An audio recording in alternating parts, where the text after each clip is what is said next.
Hi, folks. Yesterday, a subject came up in a discussion with a friend of mine that pops up every so often when discussing the differences between functional programming and object-oriented programming. And the question is, how do functional programmers get by without objects? Second, why do functional programmers sometimes quip that an object is a poor man's closure, and why do some object-oriented programmers quip right back that closures are a poor man's object? I wrote this morning, I was messing around and I wrote a little example of how to implement object-oriented style objects in a functional language, in Erlang in this case, but you can implement it in any language. In a functional language, they're called dispatching closures. They're not called objects or classes. The reason is we don't have the keyword class. And what the example that I wrote, and the reason I wrote it, is to illustrate that class is semantic sugar. Well, the class keyword itself provides semantic sugar over the concept of dispatching closures, and dispatching closures is the underlying idea that's actually happening here. And people who study a language like Python first, or Java, especially Java, where it's like forced on you, everything has to be in an object. All functions have to be methods.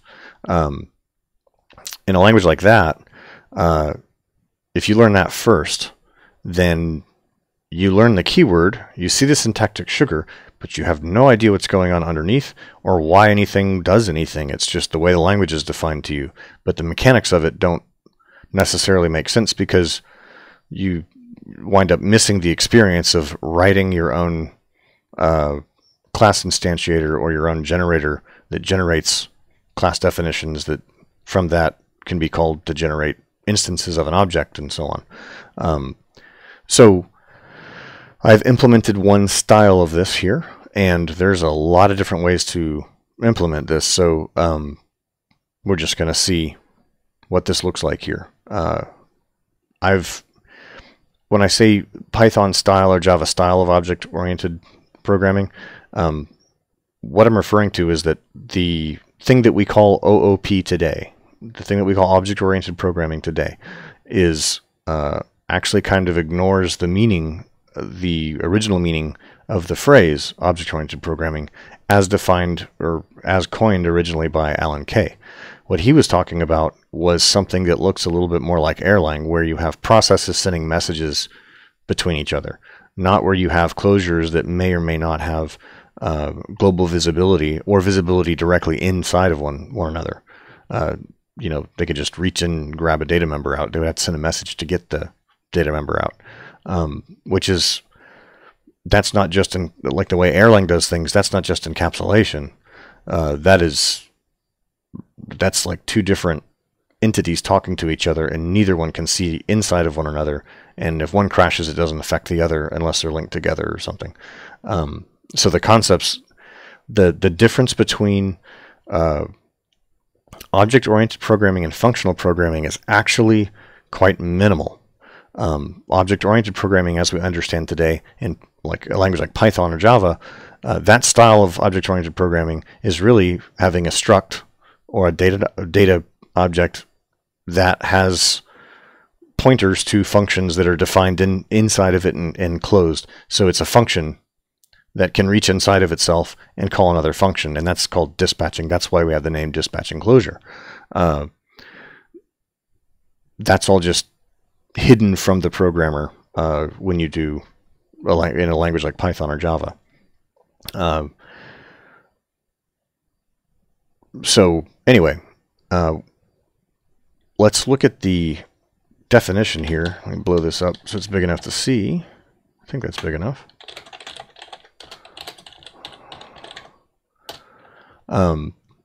So here we have a module called OOP. Haha.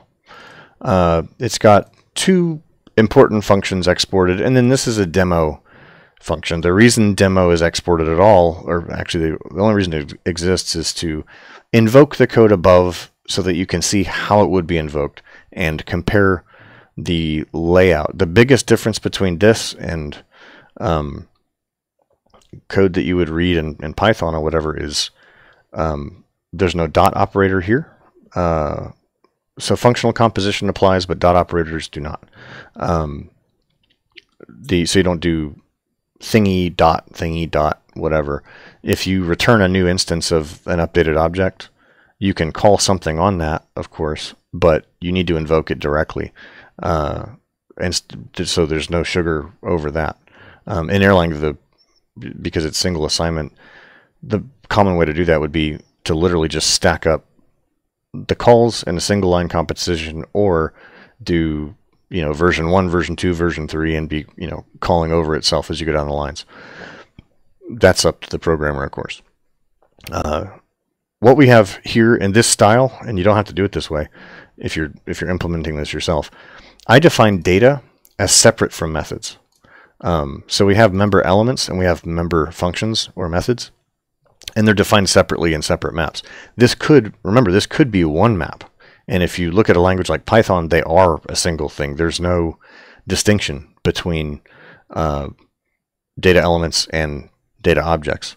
If you call something it is a data object, it'll return you a value, and even raw values in a language like Python, because everything's an object, they all have methods defined on them too. So like the number 5 has a method defined on it. Lists have methods defined on them. In Erlang, it's a little bit different, where we have a more strict separation between primitive data and functions. One type of primitive data can be a function in Erlang. So functions are first class data objects in Erlang, but data itself doesn't have methods defined on it in Erlang. So in that spirit, I've actually separated data and methods, but there's no reason you have to do this. This could be a single unified map, just as long as you don't label a method with the same name that you're using for a data element. There's no conflict if you do that. So this could be class 1 instead of class 2, and we could have a class 2 instead of class 3 up here.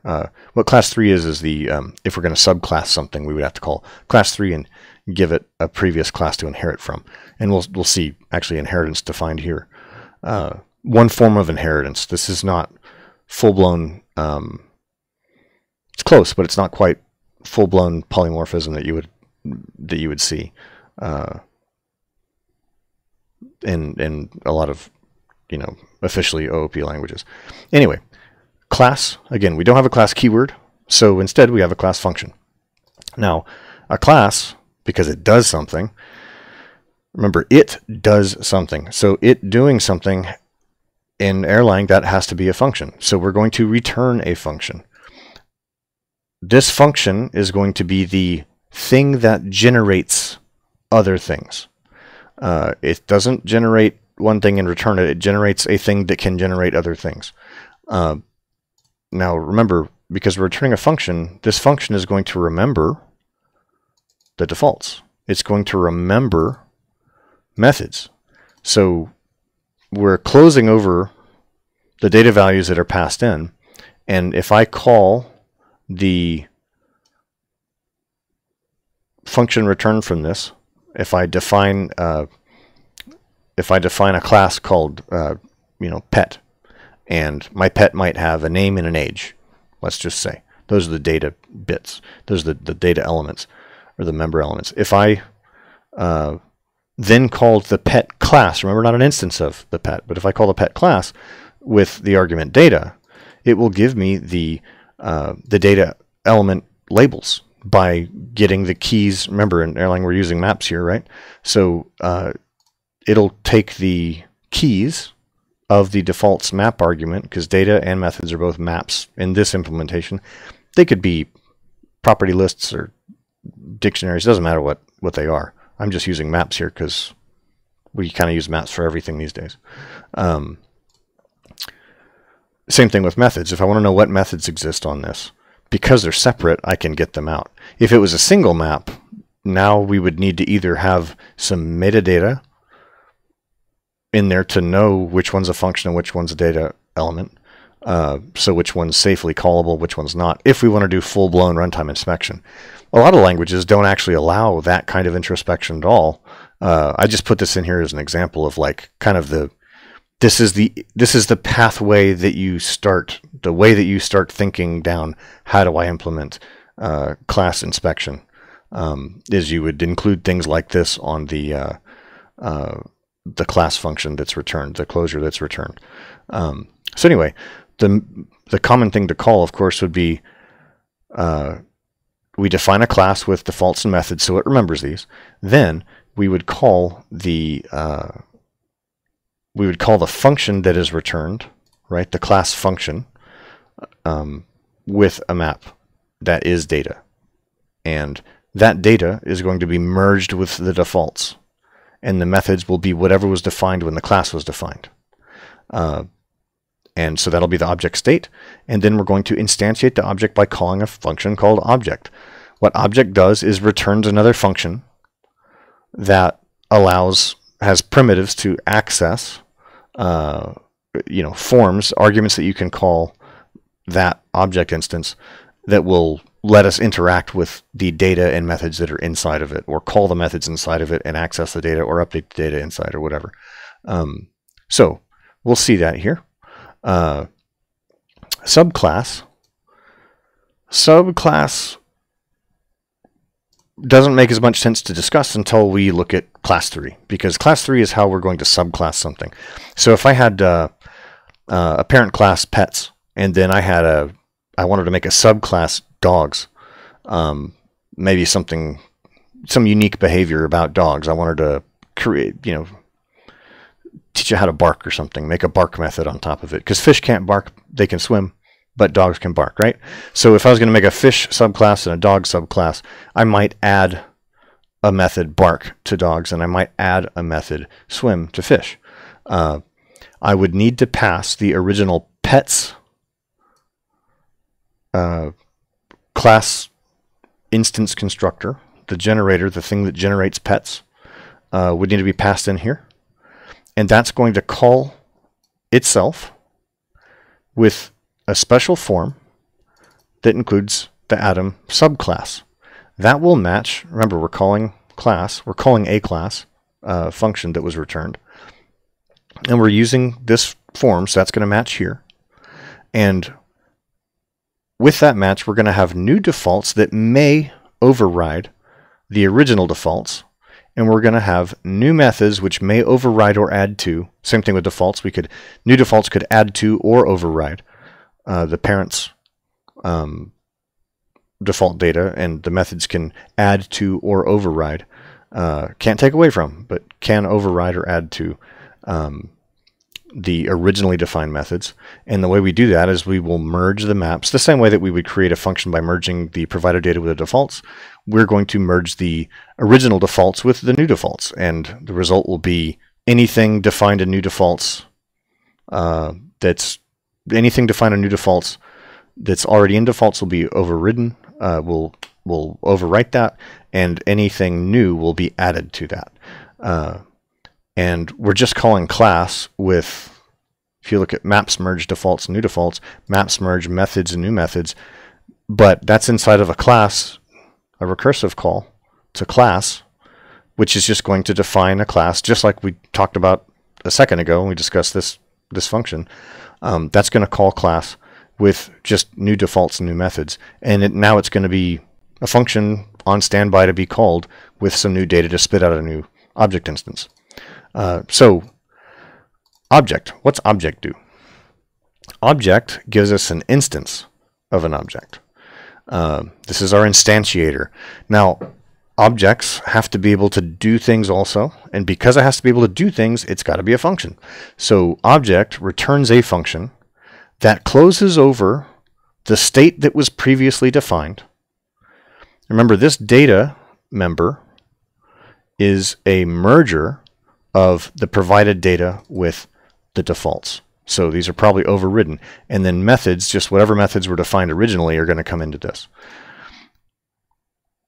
If we have an object with state and we want to get some state out of it, I've defined by rote a couple of like default methods that you could actually leave these off and do this in a more generic way. You don't, or you could make the programmer, like leave the burden on the programmer to define getters and setters. So like in really, really strict object-oriented languages, you're forced to write your own getters and setters, and all the data is like totally separate, walled off from you. And you have to access them through get and set methods. In a language like Python, there's implicit getters and setters. So if you do it, just the dot operator gives you immediate access, right? So if you had like pet.name, the name will come out, right? If you have pet.name equals some new value, you just updated the name inside of the pet instance, right? Here we've kind of provided similar flexibility because we have a default get, and it's going to get a data element and spit it back out to us, or set a value, a new value to a label, and then return the updated object itself. So which you see here, we've updated the data map, then we update state, we redefine data as the updated value for that map, and then we call object again, so it's returning this function. And that's how we can make in a single assignment language like this, we can still define how to update the object by making a new copy of the object, and it's got that carries forward the old state merged with the new, whatever the new definition was. Now note, I used maps put, which means that we could actually dynamically add new data values to this. We don't have to just use the old originally defined ones. We could write this in a different way, where that if you tried to define a value that does not have a label from the original definition, it would throw an error. We could do that. I didn't do that here, but we could do that. We could also add like a delete. We could have a delete primitive that calls in and removes the value from the state record. But we didn't do that, but we could. There's an add here also. An add is a little bit special. Add does the same thing that we do with set, except that this is a way to add methods on the fly instead of adding data objects on the fly. So if we had a special pet that knew a special trick and we were going to give that a name and invoke that, but none of the other pets know this, none of the other pets know how to do that, we could do this. I wouldn't recommend that as a programming technique most of the time, but it is possible to individually add methods to an instantiated object instead of having to edit the class record to give all of them that. And that's exactly what this does here. Note, we have a getter up here and a setter. These work on data, and then we only have an add on the method. Why? Just because I chose to do it that way. There is no reason that you actually could not add a primitive here that would get a method out for you, and then that would be a function of its own that you could call if you wanted to. That's a little bit similar to the way that like static methods could be defined, that are like global static methods. Of course, we don't need that in Erlang because there's really no point in doing that here. The only merit that this has that makes it special is that we're carrying all this state together, and we would want the methods to operate over that state, not just define a bunch of functions and hide them away inside of a closure just to call that closure to get it back out to call it. That's kind of a goofy way to do things. It's also slow, compared to just defining functions and calling them directly. But it is a possibility. It is a thing you could do, and it would add a little bit of flexibility to the design of the object. It's just a feature that probably would go completely unused in a language like Erlang. So then again, this whole thing is something that would go unused in a language like Erlang because we don't think of things as objects in this way. We think of processes as actors that do stuff in a system, and they interact with the world through messages, messages received, messages sent, and side effects, and a few system signals. And that's it. There's nothing else. So we don't really need this idea of like a static method that's like just in there somewhere that we would have to dig out to call. we go, so we've got a getter and a setter for data. We've got a thing to add methods, and then instead of getting a method out just to like look at it and then call it, we have a do. And that's kind of the equivalent of a get in the way I've set this up. So if we want to have the object do something, we would call do and then the label if it doesn't have arguments, like whatever the method does, if it doesn't require arguments from the outside. It can access any data that's inside of inside of this object. Any of the member data it can access, but it can't, and it could update that and return a new version of itself. That's possible too, but it's not really the point here. We're going to, because it's a do, we're looking for a method, so we look up the label within the methods map, we get a function out, and then we call that function not over the state, we call that function over an object version that needs to be an instance of that object. So we've got the state up here. We're going to call object on the state to make sure that it's got access to all these, because if it's not in that functional form, then inside of when you define a method, you can't call another method from within your own object, which is kind of a weird handicap to have. So we can give each function calling a full representation of self. And this is that, I'm saying self. Self is that the first argument in most object-oriented languages. It's the first argument that you see in an argument list within methods, within a class. So the reason for that is, like, Python has it explicit, it's self, and I think it has to be called self in Python. C++ is a little bit more flexible because it doesn't really have encapsulation. Java handles it in a similar way to Python, but not exactly the same.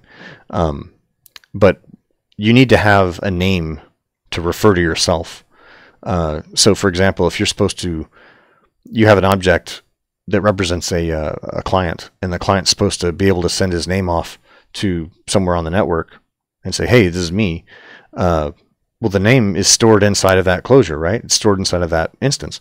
So inside of that instance, when you're writing a function to notify something on the network of your name, you've got to have maybe an external argument would be a reference to the socket, because you're going to send data on it. But then you've got your name. Well, how do you locate your name? Depending on scoping rules, you might have to say self.name inside of yourself, or name might be implicit in that scope. And that's a decision at the language level, how that language has decided, or how the language designer has decided that the semantics of scope should work in that language. Some of them it's explicit, you got to do self.scope. Some of them it's implicit, where you can just reference within the class definition anything that's in there, you can just call it directly. You can just reference that label without prefixing it with self. And there's trade-offs to both approaches. Call yourself, and the return value of the function could be anything. That's just however you've defined that method. It could return a result. It could return a result plus a new instance of the object. It could kind of do whatever. That's up to you. There are ways to abstract.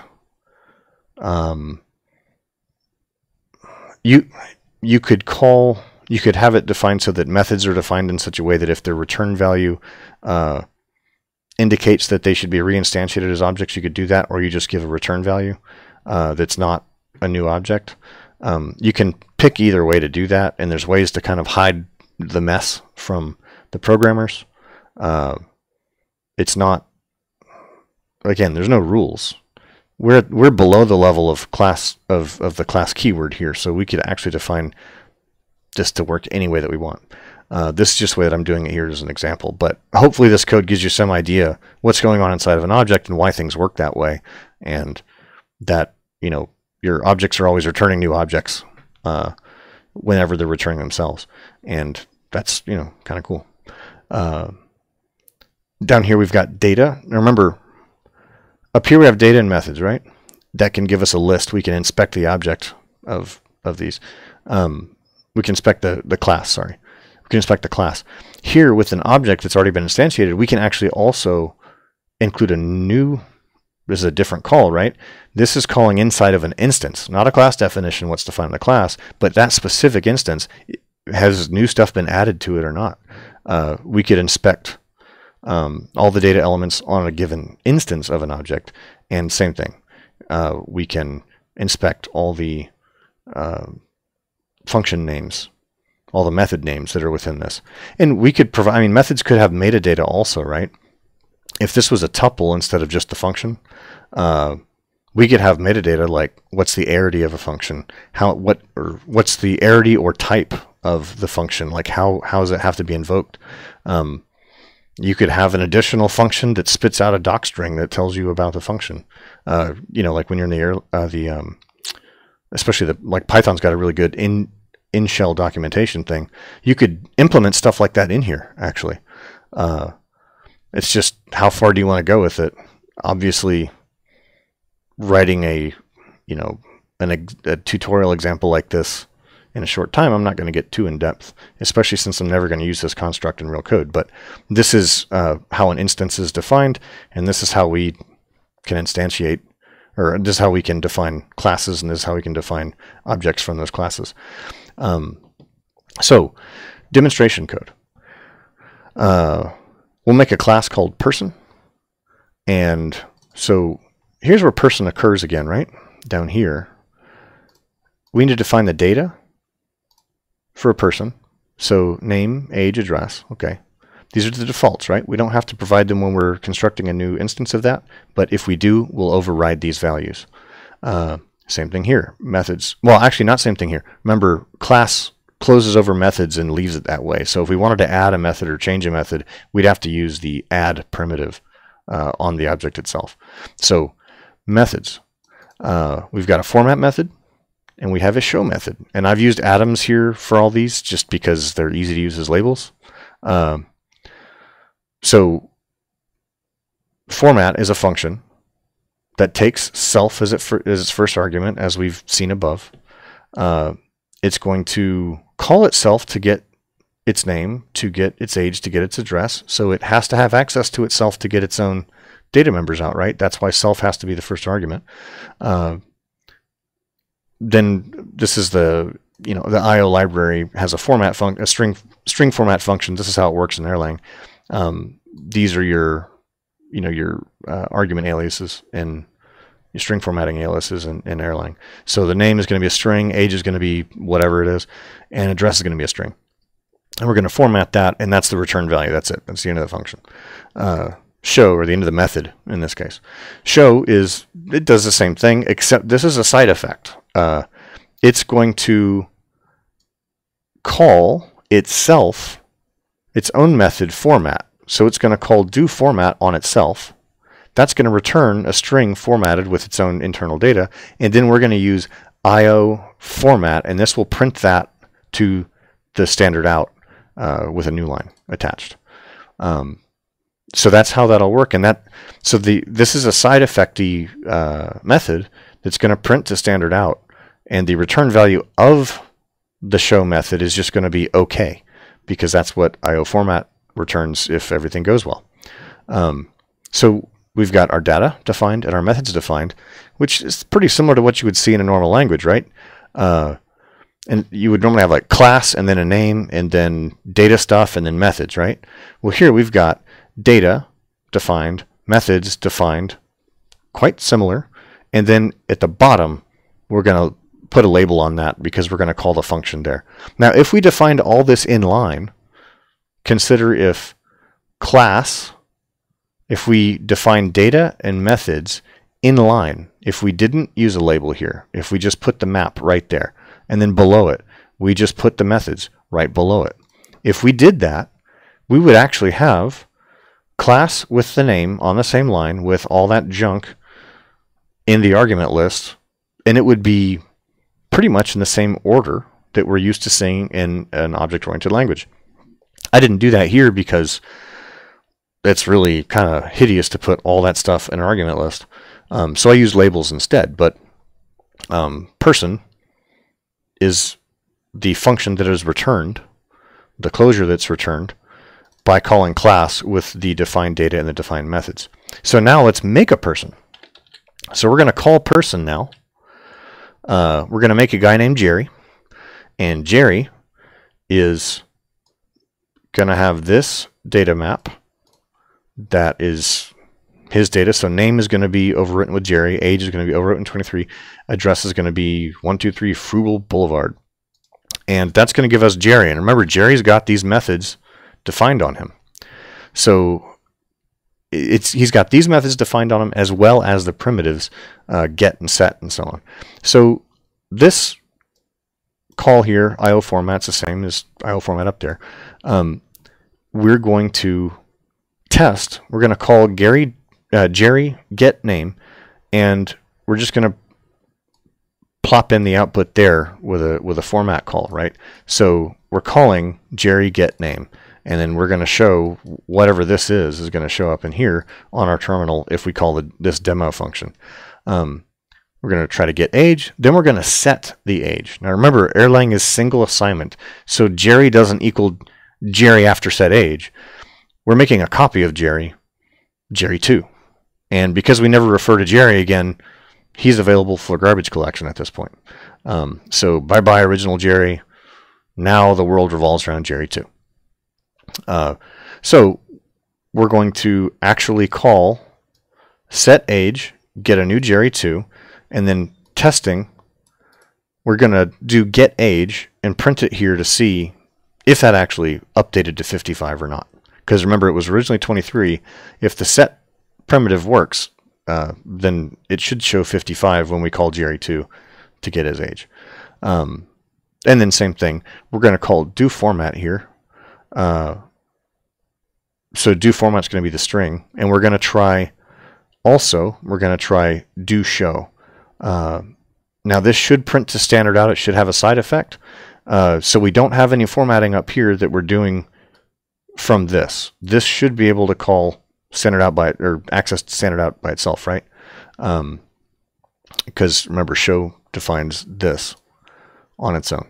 So that's all we're going to do with Jerry. Let's extend that with a subclass. So from the person class, we're going to define a subclass that's employee. So the additional bit of data that an employee is going to have is they're going to have a position. So they're going to have the same name, age, and address that the original definition had.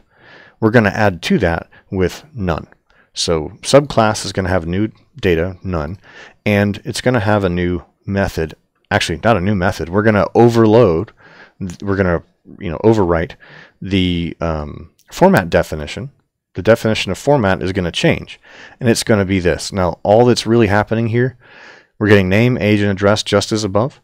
We're also going to get the position out. So we're going to call self get position as the position. Then we're going to format all four of these things. So we have to redefine format to accommodate this position data, right? Now, remember, because we have a thing called self data, we could get the data elements. We could actually write this as a listy function that would lists for each and then zip through all of the things, formatting them as they go. We just didn't do it that way here.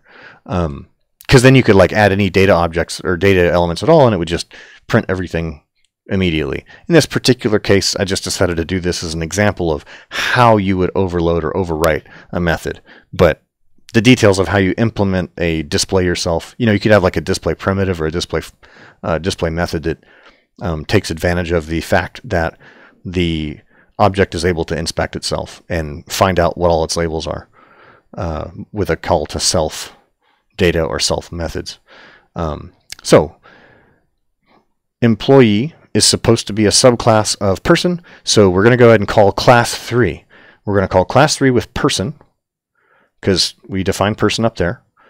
Then we're going to put the additional or new default data is employee data. That's going to merge with the original person definition, and employee methods, and those are going to be merged with the original person class, right? And then that's going to class 3 is going to call class 2. With a subclass call, because we're calling person, which is the function, right, that's inside of that class, that's going to be called, class 3 is going to call person with a subclass argument. So inside of person, it's got that clause that says, I need to create a new class here that merges the employee data and the employee method, or the provided data and the provided methods, with the original data methods that were already like in me, and returns a new function that can create employees. And that's what we've got here. So employee is very similar to person. It's just got that extra position argument and a slightly tweaked format function on top of the original stuff. So employee, name, age, address, position. We've got a we're just like this above here. We do where we had Jerry show himself. We're gonna have Susie show herself. So we're gonna test Susie do show. This is for the benefit of us in the terminal, so we can actually see it, and we'll try this in just a second. So we do OK. Remember, show is ultimately it's a call to IO format, which returns OK if everything goes OK. So we're just matching on that here, asserting that worked out. So Susie, do show yourself. Now we're going to look at the data that's in the class person, data that's in the class employee, and the methods in person and employee, just to demonstrate that we've got these that work. Now remember, we've also defined on Susie and Jerry, we have data and methods, primitives, inspection primitives defined there too. So we could have put that here also. The difference is really not that big of a deal. So let's get out of here, and we'll go to the Erlang shell, and we're going to compile it, and let's call demo and see what happens. Okay. So yeah, we saw that Jerry defined, okay, the age, they were setting the age to 55. It turned into 55, so that actually worked. The format, it does return a string, just like we expected. Do show. And look, Jerry was able to actually talk to standard out right here, and it came out on the screen like we expect. Testing Susie do show, same thing. List of data in person. We've got these types of things defined on person, the person class, right? Not the instance. Susie or Jerry is an instance of person. Susie is an instance of employee. So from those, and if we didn't add anything new, these would be the same lists for them. But anyway, this demonstrates that we can actually inspect that internal state if we have primitives like this. So inspection's a primitive, methods are kind of top level, and depending on how you want updated, object updates to work, you need to define. You can either have a distinction between functions that do destructive updates, so you're making a new copy of the object, and functions that just do a thing and then, or they provide a return value and that's it. They don't change the internal state. So updatey functions, destructive functions, and non-destructive functions. You could define primitives like do.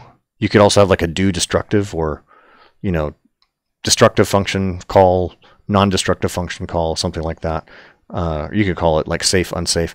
The terminology doesn't really matter. Some languages, right, like Rust, they kind of require that you make the distinction. Here we didn't make that distinction, and we could just glom it all together by always returning a new flavor of the object. I didn't do that here, but I could have. Again, this is just an example. We're not going to formalize this into a thing that we use in Erlang regularly, or ever. But I wanted to show how kind of the mechanisms that are going on inside of an object-oriented language, class definition, and instance of an object in a language that does not have any concept of object or class, to strip all the syntactic sugar away and show what's actually going on underneath. Because I think it's important for programmers to see that, to see what's going on and know about that, because it makes you think about things in a different way. I also provided this as a blog post and now as a video, to note that I think it's very weird that, remember, this is one type of closure. There's like as many types of closures as you might possibly imagine. This is just one type of closure among any number of types of closures you might happen to dream up. And for some reason, somebody out there thought that this was such a cool idea that they would make all other functional concepts forbidden to think of, write syntactic sugar over this technique, and make that the only way that you could view the world in a couple of programming languages. They force this on you, even if you don't want to use it. You don't want to design the world that way or model your problem that way. Some programs actually, or some programming languages, have decided that this is the only way to do things ever, and that everyone has to use just this technique. And I think that's a little bit insane. If it's got to be an object-oriented language, I would prefer one that gives me the flexibility to have both functions and objects instead of forcing everything to be an object and every function has to be a method. I think it's just nuts. So some people have asked me, why wouldn't we do a formalization of this in addition to the existing functional Erlang language? Why don't we also add a class keyword and some syntax around object calls and so on? And the answer to that is that Erlang handles encapsulation in a different way. It does not think of, you don't conceive of a program as a combination of interacting closures that are manipulating data in a sequence. It's a long sequential program, single-threaded program that has this kind of neat fiction of closures having data and functions over that data wrapped up in an object that it carries around with it. So instead of conceiving of a solution to a problem as a bunch of different closures that kind of work together in a long sequence to either provide a result or provide an effect, the Erlang way of thinking about things is that different processes are usually defined as state machines or as data maintenance kind of services. And within that, you can model, like if you're making a game, it's really useful in game server programming to think of processes as like a thing in the world. So if you have a mob in the game, you can write all the behaviors of your mob in a gen server, and the messages it receives and sends back to the world are how it understands events, how it receives and evaluates events or actions in the game world, and if there's a problem in it and it crashes and blows up, because nothing has memory visibility on it, that just happens in isolation and it doesn't affect anything. That's not true in an object-oriented world, and you don't have trying to figure out how to do scheduling. That's where the modern problem comes in. We now have hundreds of cores on servers, hundreds, and we're about to be getting thousands on desktops within a few years. Trying to figure out how to schedule time in a sequential object-oriented program with common resource access is really, that's like a super, super hard problem. And it's such a frustrating and annoying problem that we wind up going to queuing systems for multi-threading libraries most of the time. And Erlang already has all that built in. It's like it's accidentally well positioned to take care of these massively multi-core systems that are becoming common. So in that context, having dispatching closures that are held as state within your process state that's being updated with each loop of your process, as it's calling itself again over and over, and living in its main loop. Having closures inside of that when you've already got functions defined on your process definition, there's just not much win there. There's not really any win there. There's more syntactic complexity, more keywords tied up by the language definition. Future syntax additions or subtractions would be scary because you'd have, easy to break things, and eventually if you keep adding things, you run into the C++ problem where you've got every feature that exists and you've got a magic syntax for all of them, and it gets so glyphy and complex that you see combinations of ASCII on your screen, and some of them are redefined operators and overloaded operators, and at some point, I did C++ for quite a while, and I've seen lines of C++ that I still don't even know what mean, and I'm not like a particularly bad programmer, and I've seen C++, I have no idea what it even does. That's not where we want to go with Erlang. The world's already complex enough, and we don't need to make the language complex. The runtime is already complex. That's where, understanding how to manage the world, manage context, structure programs so that they can have robust behaviors, especially when you have, hundreds of thousands of processes existing at the same time, with humans sending all kinds of garbage data to them, and they're blowing up, data centers on fire all the time. That's already a hard enough problem. We don't need to make the language cognitively harder by adding new keywords and new forms and syntactic sugar to things that don't actually, they don't buy us much, when we're already living in the context of basically what is a big object. Each process in Erlang basically is a big object if you write your Erlang in that kind of gen server paradigm, where you go ahead and use what OTP provides you as ways to define processes as living things that talk to each other, instead of as a bunch of closures that call to things inside of each other. That sounds kind of gross. So that's why we don't do this. We had, for a while, we had a thing called tuple modules, and I think it was called tuple modules, where there was some attempt to kind of provide things like this, and it just didn't fit, and it wasn't a very good fit. Very little code was ever written that way because it was confusing, and so we just dropped it. It wasn't a useful. It was an experiment. We tried it. It just didn't work out very well.